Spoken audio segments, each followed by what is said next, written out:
So, hello everyone, this is CS Anitya Saraf, your friend, mentor and coach for audit and law. So, कैसे हैं आप सब? उम्मीद कर रहा हूं कि आप अच्छे हैं और आपकी प्रिपरेशंस बहुत अच्छी चल रही है, right? So, in this video, I am going to present before you a smart study plan for CA Final Law, following which you can revise and study law in a smart and systematic manner. अगर आप चीजों को smart and systematic manner से पढ़ते हैं ना, तो जो आउटपुट निकल के आता है वो बहुत ही अच्छा इनहेंस्ड आउटपुट निकल के आता है, एक फ्रूटफुल रिजल्ट निकल के आता है। लेकिन कंपैरेटिवली अगर हमारे पास कोई स्मार्ट स्टडी प्लान ना हो और एक हम रैंडम हैजार्डस मैनर से चीजों को पढ़ते रहें, तो जो आउटपुट निकल के आता है सर, वो एकदम फ्रूटफुल निकल के नहीं आता। सो मेरी कोशिश रहेगी इस वीडियो के माध्यम से आपको गाइड करना कि किस तरीके से आप एक स्मार्ट अप्रोच फॉलो करके लॉ की तैयारी कर सकते हैं और लॉ में बहुत अच्छे मार्क्स लेके आ सकते हैं। तो सबसे पहले देखना, किसी भी सब्जेक्ट को अपन पढ़ना स्टार्ट करते हैं तो प्लानिंग की नीड होती है। We need to plan our topics properly, we need to plan our resources properly, we need to plan कि भैया मेरे को कौन से चैप्टर्स में ज्यादा इंपॉर्टेंस देना है, कौन से चैप्टर में कम इंपॉर्टेंस देना है, मेरे को कितने क्वेश्चंस प्रैक्टिस करनी है, मेरे को कितनी बार रिवाइज करना है, मेरे को टेस्ट कब देना है, कहां से देना है। मतलब हर चीज फर्स्ट डे में डिसाइड होना चाहिए। मैं कुछ भी क्या नहीं करूंगा, अनसर्टेनिटीज के बीच आगे के लिए नहीं छोड़ूंगा। हर चीज मेरे को फर्स्ट डे से डिसाइड करके रखनी होगी, ठीक है ना। आपने एक पैरेटो एनालिसिस बोल के कॉन्सेप्ट पढ़ा होगा कॉस्टिंग में। तो पैरेटो एनालिसिस क्या होता है कि कभी कभी 20-30% चीजों पे फोकस करें तो वो अपने को 70-80% आउटपुट दे जाता है, और 70-80% चीजों पे फोकस करके भी हो सकता है वो अपने को 20% ही आउटपुट दे। तो कहीं ना कहीं अपने को पैरेटो एनालिसिस अप्लाई करना पड़ता है, अपने को एबीसी एनालिसिस अप्लाई करना पड़ता है, अपने को अपना स्वॉट एनालिसिस करना पड़ता है, स्ट्रेंथ्स वीकनेस आइडेंटिफाई करनी होती है, प्रॉपर अपने प्रिपरेशंस प्लान करने होते हैं, रिवीजन प्लान करने होते हैं, टेस्ट प्लान करने होते हैं। तब जाकर हम सीए एग्जाम्स में एक्सीलेंट रिजल्ट्स अचीव कर पाते हैं, वरना जो रिजल्ट्स आते हैं वो उतने अच्छे नहीं आते। तो दिखने में आसान लगता है कि अच्छा ठीक है चलो पढ़ो एग्जाम दो, लेकिन ऐसा नहीं होता। उसके पीछे इन्वॉल्व होती है बहुत सारी प्लानिंग, और वो सारा प्लानिंग करके ही आप क्या कर सकते हो सर, अच्छे रिजल्ट्स अचीव कर सकते हो। तो अगर लॉ की बात करें ना सर, तो लॉ के सिलेबस को मैंने आपके लिए दो पार्ट्स में डिवाइड किया है। एक पार्ट ए जो कि आपके लिए हाई प्रायोरिटी टॉपिक्स है, और पार्ट बी जो कंपैरेटिवली आपके लिए लेस प्रायोरिटी टॉपिक्स है, ठीक है जी। तो दो पार्ट में मैंने डिवाइड कर दिया, part A and part B. तो देखना, पार्ट ए के अंदर आता है सर आपका डैक्टर्स का चैप्टर। डैक्टर्स के चैप्टर ना कुल मिलाकर 3 चैप्टर्स कॉम्प्रोमाइज करते हैं। Appointment and qualification of doctors we have chapter number 11, meeting of board and its powers we have chapter number 12, and appointment and remuneration of managerial personnel we have chapter number 13। And कुल मिलाकर that comprises of section 149 to 205। तो वो जो overall sections है ना, करीबन 55 section के आसपास, 55-56 सेक्शंस, वो 25 मार्क्स का वेटेज दे जाता है। तो 55 सेक्शंस करने हैं, 56 सेक्शंस करने हैं, जो आपको 25 मार्क्स का वेटेज दे जा रहा है, यानी अगेन वेटेज अच्छा खासा है। उसके बाद आता है अपना इंसॉल्वेंसी बैंक्रप्सी कोड, जो कि इकोनॉमिक लॉस का पार्ट है, जो कि आपको 10 मार्क्स के शॉर्ट वेटेज दे देता है। तो आईबीसी अपने को प्रायोरिटी में करनी चाहिए। उसके बाद कंपनी लॉ के अंदर ही दोबारा आए, तो कंपनी लॉ के अंदर आते हैं छोटे छोटे चैप्टर्स, जैसे कि compromise of arrangement consisting of section 230 to 240, operation and mismanagement consisting from section 241 to 246, registered valuer का एक ही सेक्शन का चैप्टर है section 247, and removal of companies name from the ROC section 248 to 252, 5 sections का chapter है। तो ये जो 3-4 small chapters हैं, ये भी आपको 10 से 12 नंबर का वेटेज दे जाते हैं, और कंपैरेटिवली इसे पढ़ना आसान है, समझना आसान है, और स्कोरिंग है। उसके बाद एनसीईआरटी का चैप्टर है कंपनी लॉ में। तो अगेन कुल मिलाकर 13-14 सेक्शन का चैप्टर है, section 406 to 419, so that gives you good marks. उसके बाद इकोनॉमिक लॉस की बात करें तो prevention of money laundering act formula उठा लो, छोटा टॉपिक है, स्कोरिंग टॉपिक है, ठीक है ना।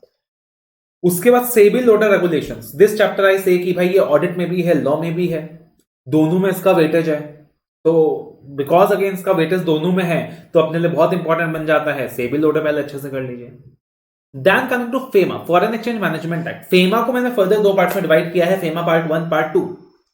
फेमा के अंदर कुछ सिलेक्टिव टॉपिक्स ऐसे होंगे जो मैं आपको बोलूंगा प्रायोरिटी लिस्ट में कर जाना, और बाकी टॉपिक सेकेंडरी लिस्ट में रखना। जैसे कि पीआरआई का टॉपिक है, पर्सन रेजिडेंट इन इंडिया का टॉपिक है, सेक्शन 5 and 6 है about the current account transactions, capital account transactions, section 7 है about the export obligations. Then overseas direct investment, क्योंकि उसके अंदर भी बहुत सारे अमेंडमेंट्स आए हैं, तो उससे एग्जाम में आने के चांसेस बहुत हाई हैं। तो इनको आप रखो पार्ट ए में, और बाकी सारे टॉपिक्स ऑफ फेमा को रखो पार्ट बी में। तो ये अपना प्रायोरिटी बेसिस में टॉपिक हो गया, मतलब कि 40 से 45 नंबर आपको एकदम अच्छे से दे जाएगा। ये 40 to 45 मार्क्स पासिंग का जुगाड़ अच्छे से कर जाएगा, एंड आपको पासिंग मार्क्स ये दे जाएगा। वैसे मैं बोलूंगा 50 मार्क्स आप मान के चल सकते हो कि ये 6 टॉपिक्स मिलाकर आपको 50 मार्क्स का वेटेज बहुत इजीली मिल जाएगा, ज्यादा भी मिल सकता है। उसके अलावा इंस्पेक्शन, इंक्वायरी, इन्वेस्टिगेशन 25-30 सेक्शन का चैप्टर है, बट वेटेज 4 से 5 नंबर का ही होता है। मिसलेनियस प्रोविजंस का चैप्टर है, ड्राफ्टिंग का चैप्टर है, वाइंडिंग अप का चैप्टर है, इतने सारे सेक्शंस हैं, बट वेटेज उतना नहीं है। फेमा के बाकी सन्ड्री टॉपिक्स हैं, सेबी एक्ट है, आर्बिट्रेशन है, एफसीआरए है। इसको आप अदर्स वाले कैटेगरी में रख लीजिए। किसमें? अदर्स वाले कैटेगरी में रख लीजिए कि मेरे को करना है मगर बाद में करना है। इसके अंदर भी सबसे पहले मैं बोलूंगा आर्बिट्रेशन एंड एफसीआरए कर लेना, क्योंकि आर्बिट्रेशन एंड एफसीआरए अगेन छोटे छोटे चैप्टर्स हैं, बट आपको 4 नंबर का तो वेटेज दे ही जाता है। तो ये तो हो गया अबाउट द रिसोर्स प्लानिंग कि चैप्टर्स को कैसे प्रायोरिटाइज करना है, part A part B, and accordingly हम लोग क्या कर सकें, अपने प्रिपरेशंस को प्रायोरिटाइज कर सकें।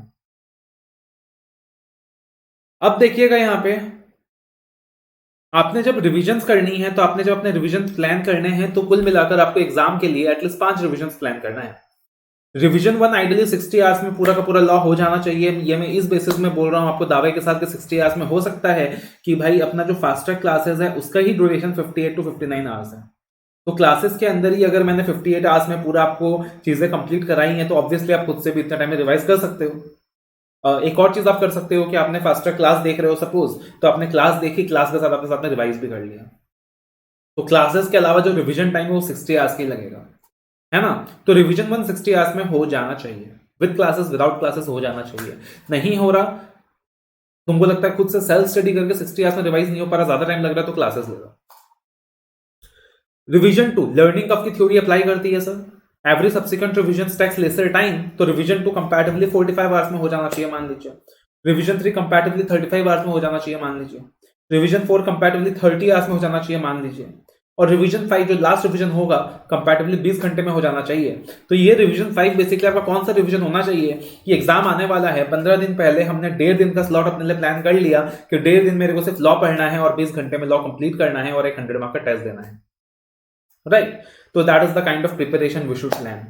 इसमें अगर हम लोग बात करें रिवीजन 1 60 आवर्स, रिवीजन 1 60 आवर्स अगर इसके अंदर हम लोग बात करें, तो इसके अंदर आप क्या कर लो सर, इसके अंदर आप एक बार कंप्लीट सिलेबस अच्छे से गो थ्रू कर लो, कंप्लीट सिलेबस अच्छे से गो थ्रू कर लो। क्लासेस के साथ भी आराम से हो जाएंगी, कोई दिक्कत की बात नहीं है। जब रिवीजन 2 की बात करें, तो जो पार्ट ए वाले एरियाज हैं उन एरियाज को थोड़ा सा अच्छे से गो थ्रू कर लीजिए, ठीक है ना। रिवीजन 3 की बात करें तो कंपैरेटिवली जो पार्ट बी वाले एरियाज हैं, पार्ट बी वाले एरियाज को अच्छे से गो थ्रू कर लीजिए। रिवीजन 2 में पार्ट ए एरियाज भी करना है, प्लस जितना हो सके selective topics of part B areas भी करना है। मतलब part A plus part B दोनों करना है, but main focus part A में देना है। अब पार्ट बी का जो बच जाएगा पहले उसे रिवीजन 3 में उठाना है और फिर बचे हुए पार्ट ए एरियाज में जाना है, ठीक है जी। फिर रिवीजन 4 आता है 30 आवर्स। इसके अंदर मैं सजेस्ट करता हूं आप क्या कर लीजिए सर, अगेन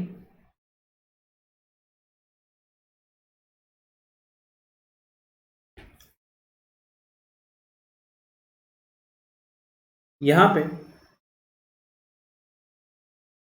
एक फटाफट रिवीजन दीजिए प्लस टेस्ट दीजिए। इस रिवीजन स्लॉट में टेस्ट दीजिए, क्या करिए टेस्ट दीजिए। रिवीजन 4 में आइडियली आपने टेस्ट भी देना चाहिए, तो आपने क्या करना है, टेस्ट देना है प्लस फुल सिलेबस को at a glance go through करना है। जब रिवीजन 5 है तो उसके अंदर आपने 100 मार्क्स टेस्ट देनी है, 100 मार्क्स टेस्ट देनी है, प्लस फुल सिलेबस आपने ग्लैंस करना है। रिवीजन 4 में चैप्टर वाइज टेस्ट देना है, रिवीजन 5 में 100 मार्क टेस्ट देना है। टेस्ट देने के लिए एक रिलायबल प्लेटफॉर्म हमारा अपना मेंटर भी है, जहां पे आप जाकर टेस्ट सीरीज के लिए एनरोल करा सकते हैं, राइट। अब देखिएगा एक चीज आपको सर और ध्यान रखना है, आपको एग्जाम पैटर्न को समझना होगा that how the exam pattern is going to be. The exam pattern comprises of 70% descriptive questions and 30% MCQ questions. इसका मतलब आप सोचोगे सर खाली एमसीक्यूज कर लूं काम नहीं चलेगा, खाली डिस्क्रिप्टिव कर लूं काम नहीं चलेगा, डिस्क्रिप्टिव भी करना होगा, एमसीक्यूज भी करना होगा। तो आपको एक बैलेंस्ड अप्रोच फॉलो करना होगा। What you can do is आप एक स्कैनर रेफर कर लीजिए, मेरा भी स्कैनर अवेलेबल है, मेरी क्लासेस ले रखी हैं तो मेरा ही स्कैनर रेफर कर लीजिए, या बाकी टीचर्स के भी अवेलेबल है। एक अच्छा स्कैनर उठा लीजिए, प्लस 500 से 700 एमसीक्यूज कर लीजिए, और जो भी क्वेश्चंस में दिक्कत आ रही है, तकलीफ आ रही है, वहां कॉम्प्लिकेटेड क्वेश्चंस मार्क कर लीजिए। अगर टाइम कम है सर, बहुत दिक्कत है सर, टाइम कम है, तो ठीक है यार, उतना नहीं कर सकते, एटलीस्ट 3 से 6 पास पेपर्स के क्वेश्चंस देख लो, 2 एमटीपीस के क्वेश्चंस देख लो, 2 से 3 आरटीपीस के क्वेश्चंस देख लो, और एटलीस्ट आईसीआई ने जितने एमसीक्यूज दे रखे हैं वो सारे एमसीक्यूज कर लो। तो टाइम कम है तो अकॉर्डिंगली आप क्या कर सकते हो, चीजों को फैसिलिटेट कर सकते हो। जब आप अपने सब्सिक्वेंट रिविजन प्लान करेंगे तो अगेन उसमें जितना हो सके कंसाइज नोट्स है, समरी नोट्स है, मेरे ऑडियो नोट्स हैं, रिविजनरी वीडियोस हैं, जो भी अवेलेबल है आपके पास, आप वो सारी चीजें यूज कर सकते हैं अपने रिविजन पर्पस के लिए।